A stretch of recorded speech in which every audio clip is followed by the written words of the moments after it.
ભુજનો ઐતિહાસિક નઝરબાગ જે દાદા-દાદી પાર્ક તરીકે જાણીતો છે, ત્યાં સિનિયર સિટીઝન્સને પડતી હાલાકી મુદ્દે ગુજરાત રાજ્ય પેન્શનર સંકલન સમિતિ કચ્છ યુનિટ દ્વારા તંત્રને રજૂઆત કરાઈ છે. સમિતિએ કલેક્ટર અને ચીફ ઓફિસરને આવેદનપત્ર પાઠવીને બગીચાને દબાણ મુક્ત કરવાની માંગ કરી છે. પેન્શનર સમિતિના જણાવ્યા અનુસાર સાંઘી સિમેન્ટ દ્વારા રિનોવેટ કરાયેલો આ બગીચો ખાસ વરિષ્ઠ નાગરિકો માટે ફાળવવામાં આવ્યો હતો, પરંતુ હાલમાં અહીં કરાઓકે સિંગર્સ દ્વારા કબજો જમાવી દેવામાં આવ્યો છે. દરરોજ સાંજે મોટી સંખ્યામાં ગાયકો લાઉડ સ્પીકર સાથે કાર્યક્રમો કરે છે, જેનાથી અવાજનું પ્રદૂષણ ફેલાય છે. આ કાર્યક્રમોને કારણે વરિષ્ઠ નાગરિકોને બેસવા માટે પણ જગ્યા મળતી નથી. આરોપ છે કે ગાયકોના ગ્રુપ દ્વારા બગીચાના બાથરૂમ અને સ્ટોર રૂમ પર પોતાના તાળા મારીને સામાન રાખવામાં આવે છે. આવેદનપત્રમાં ઉલ્લેખ કરાયો છે કે કોઈ પણ પોલીસ પરવાનગી વગર મોડી રાત સુધી લાઉડસ્પીકર વગાડીને સુપ્રીમ કોર્ટના આદેશોનું પણ ઉલ્લંઘન કરવામાં આવી રહ્યું છે. વરિષ્ઠ નાગરિકોની શાંતિ ભંગ થતા સમિતિમાં રોષ જોવા મળી રહ્યો છે. કચ્છ જિલ્લા કન્વીનર અનિરુદ્ધસિંહ ગોહિલ અને જિલ્લા મંત્રી શૈલેન્દ્ર ચોકસીએ જણાવ્યું હતું કે જો તાત્કાલિક ધોરણે આ દબાણો દૂર કરવામાં નહીં આવે અને બગીચામાં સિનિયર સિટીઝન્સ સિવાયના લોકોની પ્રવેશબંધી નહીં કરાય તો આવનારા દિવસોમાં રેલી કાઢવામાં આવશે. અનશન પર ઉતારવાની ફરજ પડશે અને જવાબદારો સામે કોર્ટ દ્વારા શિક્ષાત્મક કાર્યવાહીની તજવીજ હાથ ધરાશે.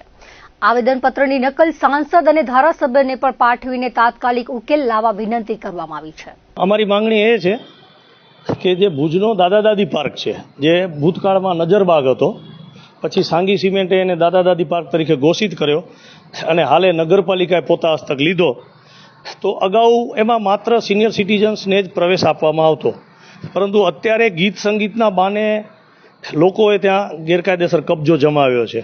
એટલી હદે કબજો જમાવ્યો છે કે ત્યાંના જે ટોયલેટ છે એને પણ પોતાના તાળા માર્યા છે અને સ્ટોર રૂમ છે એમાં પોતાનો સામાન રાખીને પોતાના તાળા માર્યા છે, જાણે એમને લીઝ ઉપર મળ્યું હોય.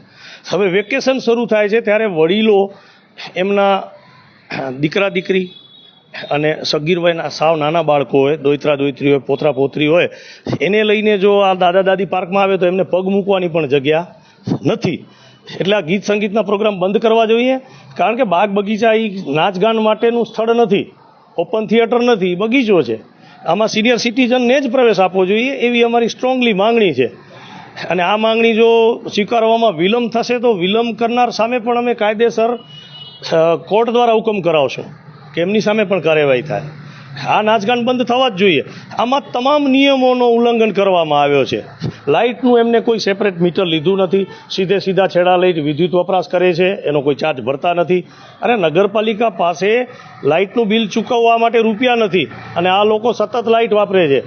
સુપ્રીમ કોર્ટનો આદેશ છે કે મનોરંજનના કાર્યક્રમને પોલીસનો પોઝિટિવ અભિપ્રાય હોય પછી મામલતદાર સાહેબ સાઉન્ડ સર્વિસની પરમિશન આપે તો પણ 10 વાગ્યા સુધી જ કાર્યક્રમ રજૂ કરવો, એના બદલે બાર 1 વાગ્યા સુધી આ લોકો પ્રોગ્રામ કરતા હોય છે.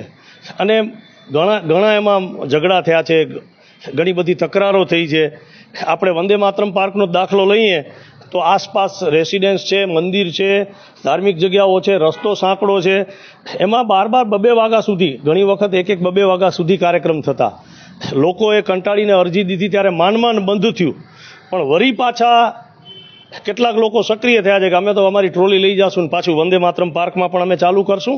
અને સાહેબ, ભુજનો એક પણ એવો બગીચો બાકી નથી કે જ્યાં ગીત સંગીતના ગેરકાયદેસર પ્રોગ્રામ થતા ન હોય. બગીચાઓ ફરવા માટે છે, ફરવા માટે જ રહેવા જોઈએ. આ અમારી માંગણી છે.